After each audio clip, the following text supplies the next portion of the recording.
O ministro da Justiça, Flávio Dino, participa de audiência na Comissão de Constituição e Justiça da Câmara. Ele foi questionado sobre os atos de 8 de janeiro, política de desarmamento do governo e sobre a visita dele ao Complexo da Maré, no Rio de Janeiro. A Marina Demore acompanhou a participação dele e conta os detalhes para a gente. Boa noite, Marina. Oi, Felipe, uma boa noite para você, boa noite a todos. Olha, essa audiência já está chegando a quase 4 horas de duração, mas está finalmente caminhando para o fim. Foi uma audiência até agora marcada por ânimos bastante exaltados e muito bate-boca entre os deputados opositores e também aqueles que fazem parte da base governista. O ministro da Justiça e da Segurança Pública, Flávio Dino, foi chamado à CCJ, aqui da Câmara dos Deputados, para esclarecer diversas questões relacionadas às atitudes adotadas por ele à frente do Ministério e pelo governo, em relação a diversos fatos recentes que envolvem a segurança pública. Entre essas pautas discutidas estão, aliás, as mudanças na política de controle de armas do governo federal, as ações adotadas pelo Ministério e pelo governo de uma forma geral diante dos atos do dia 8 de janeiro aqui em Brasília e também o esclarecimento sobre uma visita que Flávio Dino fez ao Complexo da Maré no último dia 13. Dino também respondeu sobre fake news, defendeu que as empresas responsáveis pelas principais redes sociais sejam responsabilizadas por publicações que promovam ódio e sugestões de violência, fazendo indiretamente uma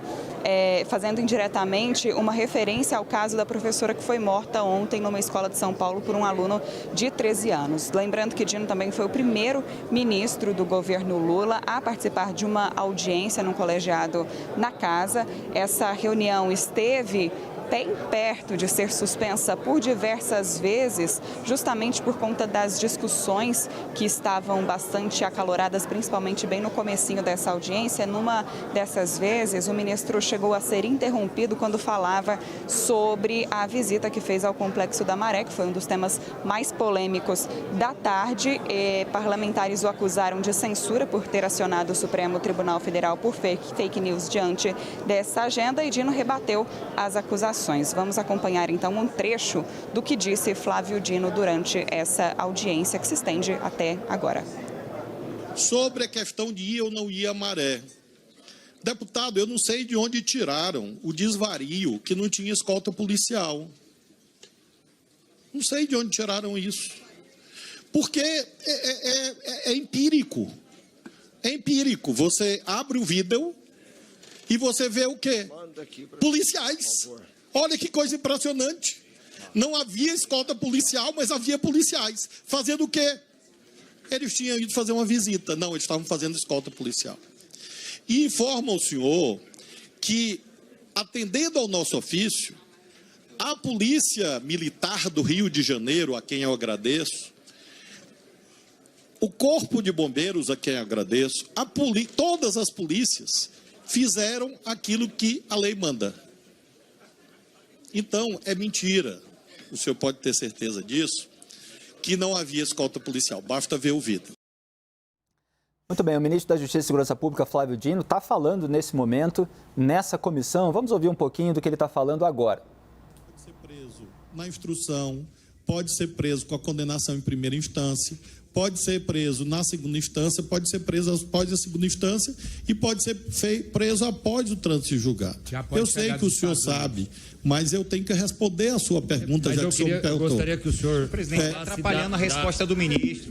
O ministro está respondendo questões que vão além do requerimento e o deputado não consegue guardar calado. O miliciano pode ser preso. Isso, presidente, está errado. O ministro tem que responder. Faz a pergunta. Mas ele tem que responder a pergunta certa. Calma. Talvez ele não entendeu a pergunta. A pergunta é sobre a matéria que foi aprovada. Você tem ministro que não deu nada até agora. O dia e a hora que o Bolsonaro... Todo momento é errado. O dia e a hora. Só fala de direito, esquece dever de escutar. Aprende a escutar a verdade. O ministro não respondeu nada. Ele não respondeu nada até agora. Não respondeu nada. Pela gentileza, só fica fazendo chacota e respeitando a secretária. Agradeço a presença do ministro, dos senhores deputados e deputadas e lembro que está convocada para amanhã reunião deliberativa extraordinária às 10 horas no... Muito bem, a gente está vendo justamente o momento de encerramento da sessão, mas só essa pitadinha aí deu para mostrar que o clima é quente, que tem bate-boca. O Rui Falcão, que foi presidente do PT antes da Gleisi Hoffmann, é quem está presidindo a sessão, fazendo aí essa interrupção no bate-boca final. Flávio Dino estava ali tendo esse embate com algum parlamentar de oposição, certamente. Raquel Landim, foi tudo dentro das expectativas. A gente imaginou aqui no programa, inclusive, que haveria esse embate sobre alguns temas sensíveis. Será que surgiu alguma coisa nova ou foi só tudo dentro do esperado? Foi um bate-boca danado, né, Felipe? Pelo que a gente observou aqui durante a tarde, teve interrupção no começo da audiência, grave, né? Os bolsonaristas questionando muito, não digo nem duramente mesmo, com falta de educação, o ministro respondendo, a audiência sendo interrompida. O que aconteceu aí parece que foi um pouquinho do que aconteceu mais cedo. E acho que o foco do bate-boca inicial era a questão da maré e é muito absurdo as acusações que são feitas, né? No trecho que a gente mostrou, o ministro estava explicando. Ele diz, tem uma mentira sendo colocada de que eu não entrei com seguranças na maré. Estavam os policiais. E aí a gente também fica se questionando, assim, por que para essa tropa bolsonarista é tão ruim e eles usam isso como uma propaganda tão negativa que o ministro da Justiça, ou seja, que a Justiça, que o Estado brasileiro entre dentro da favela. Isso tem que ser algo positivo. O Estado, a Justiça, precisa estar dentro da comunidade, precisa estar dentro da favela.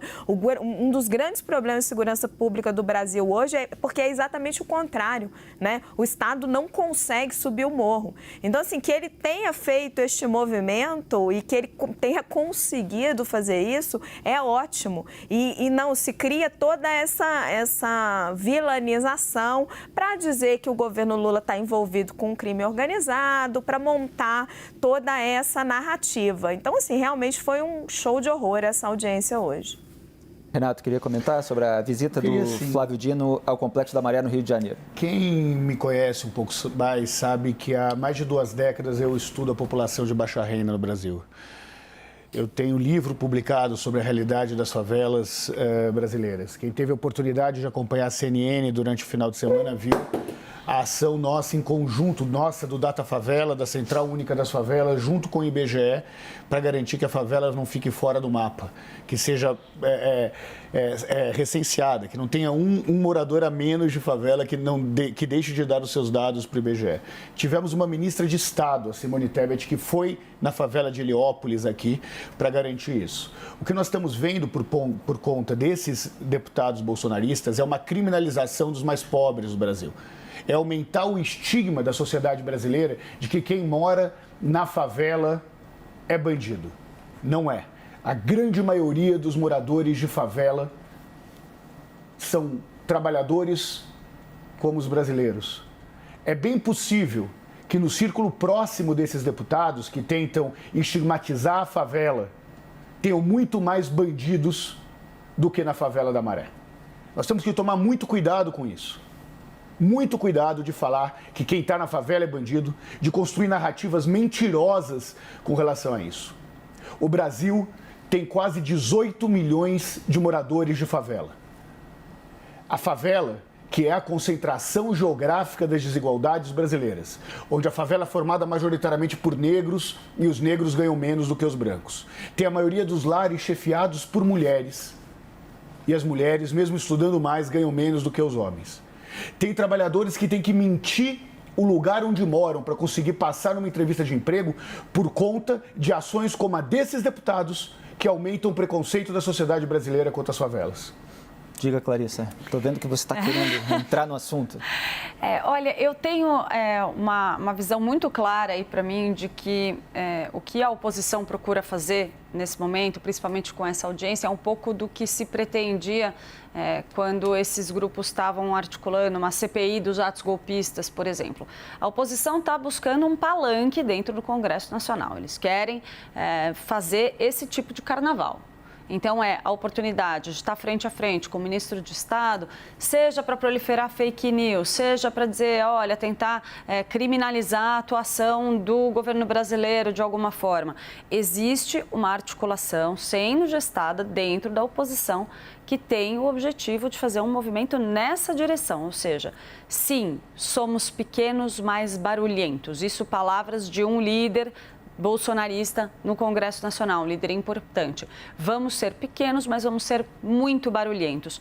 Custe o que custar. A gente viu esse barulho acontecer nas redes sociais no decorrer de todos os últimos anos, que não necessariamente vem acompanhado de informações verdadeiras, muitas vezes permeado por fake news, e a gente vai ver esse grupo reproduzir esse comportamento dentro do Congresso Nacional.